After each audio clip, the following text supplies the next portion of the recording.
This is kind of hard to understand, but sometimes you can try so hard at something. Sometimes you can be so prepared and still fail. And with every time you fail, it's painful. It causes sadness. Understand, my friend, is that you're supposed to fail. You're supposed to fail because failure is the stepping stone to success. It's not just cliche, because failure is an experience that lends to wisdom that ultimately makes you a stronger version of yourself. Self-love, rebuilding self, seeing to it that you spend enough personal and alone time to seek higher levels of self. What is the next level of you? Remember, whenever one door closes, there is another door waiting for you. Don't second guess yourself, and don't be so afraid of failing that you create excuses instead of producing results. Every day, you have another opportunity to be and do what you were meant to do on this earth. This decision you're making right now will determine your outcome of your tomorrow.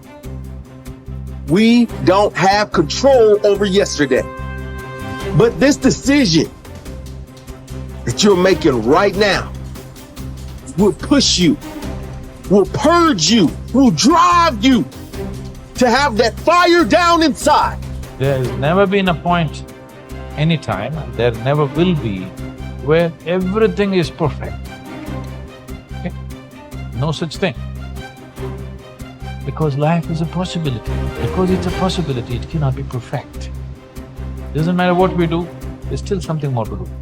The possibilities when you do this, although unknown, are endless. But one thing is for certain, if you don't push yourself, nothing in your life will change. If you want a thing bad enough to go out and fight for it, to work day and night for it, to give up your time, your peace, and your sleep for it, if all that you dream and scheme is about it, and life seems useless and worthless without it, and if you gladly sweat for it and fret for it and plan for it, and lose all your terror of the opposition for it. Human being, you got unlimited potential.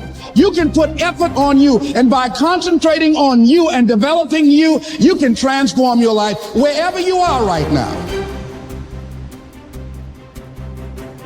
There has to be something so deep in you that drives you. So what really does it for me is I know what we're capable of. And I know that most human beings aren't willing to go where I am. And that's a very, very dangerous thing. I'm not saying I'm better than anybody else. Everybody has this talent. It's not a talent. It's just realizing that we stop way short of our true potential. So through my life, I realize these things. And I know what gives me fuel is I know that most people who are blessed with so much talent, great parents, great upbringing, didn't come where I come from. They're gonna quit before me. Having all the tools that they have, they didn't have the ability to examine themselves.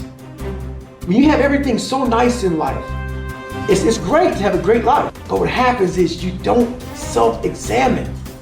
You don't do a live autopsy. When you have a fucked up life, it almost forces you to do a live autopsy. It forces you to find strength from places that no one looks from. Because food is not at the ready. You know, I have a learning disability. It's not at the ready. I can't just pick up a book and start reading. Right. There's preparation behind everything I do. There's everything I do has to come with so much preparation. It's despicable. It makes me sick. My own personal life makes me sick. That's why I'm so disciplined now. Without my self-discipline, there is no David Goggins. Like, I can't stop reading. I won't be able to read tomorrow. I will lose it that fast. I cannot stop going to the gym. My mind is set up in a spot where, hey, the second I stop, it wants to stop. Because I had a quitting mind growing up. When you get beat the shit out of you all the time, your mind wants to go to that nice spot where you're comforted, where you're not trying, where shit is easy. That's where your mind, it doesn't want to think. You have all these things in the mind, and the mind can only absorb so much. So all the pain it has to go through, it wants to push it away and say, let's not do that. So every day I'm fighting where the mind wants to go. So it's a constant evolution, man. There isn't a better way to live your life. There's no right way and wrong way. There is only the way that gives you more energy. There is only the way that gives you fulfillment. When you have those things, when you're fulfilled by what you're doing and it's giving you, the harder you pursue it, it's giving you more energy, you're on the right path. As the Greeks would say, segolodromo, I can't believe I messed that up. Segolodromo, which means you're on a good road. And that's what I want people to understand. Like, yes, I preach a very specific path, but I don't think that it is a universal path. And so the only universal path is to do the things that give you fulfillment and energy. So if spending time with your friends gives you that, then you should be spending more time with your friends. If dating gives you that, then you should be dating. So you don't need to want to be the best in the world at something. You don't need to want to make a lot of money. You don't need to want to be an entrepreneur. They're literally just stand-ins. They're proxies for fulfillment and energy creation. That's it. Many people have had difficult experiences growing up. They have fallen onto hard times and become associated with the wrong people. They have behaved in ways that were illegal or socially unacceptable. Sometimes they have even been convicted and sent to prison for their crimes. But at a certain point in life, they decided to change. They thought seriously about the kind of person that they wanted to be known as and thought of in the future. They decided to change their lives by changing the values that they live by. By making these decisions and sticking to them, they changed their lives. And what others have done, you can do as well. Remember, it doesn't matter where you're coming from. All that really matters is where you're going. If you were an outstanding person in every respect, how would you behave toward others? What sort of impression would you leave on others after you had met them and spoken with them? Imagine you could be a completely excellent person. How would you be different from today? The moment that you begin walking, talking, and behaving in ways that are consistent with your highest ideals, your self-image improves, your self-esteem improves, your self-esteem increases, and you feel happier about yourself and your world.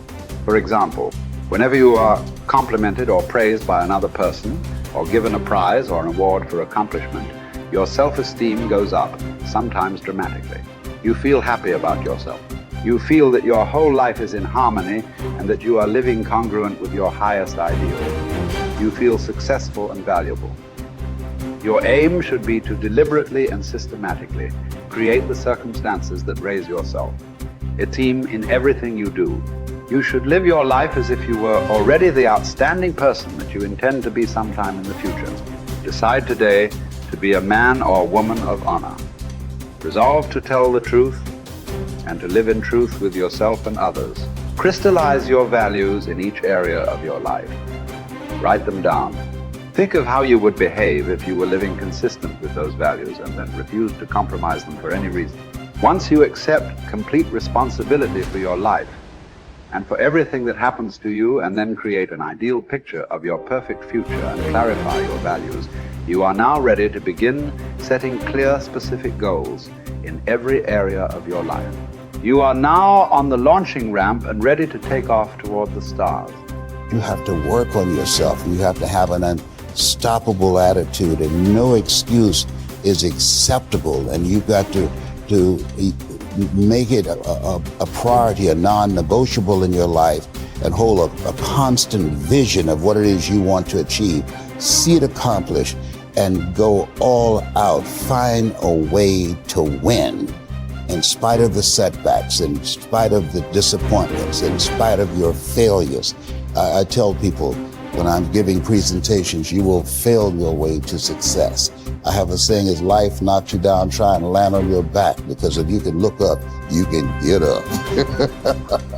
And so those experiences of going after goals that's beyond your comfort zone and having relationships that will challenge you. And so those experiences, they challenge you to go to that next level and continue to move forward in your life, doing new and exciting things that eye has not seen, ear has not heard, nor is it in the heart of mankind what God has in store for you when you live a heart-centered life, deciding that you're going to live a life that will outlive you. You're going to live a life that counts, a life that will build a legacy and change the planet. You know, Horace Mann said, we should be ashamed to die until we've made some major contribution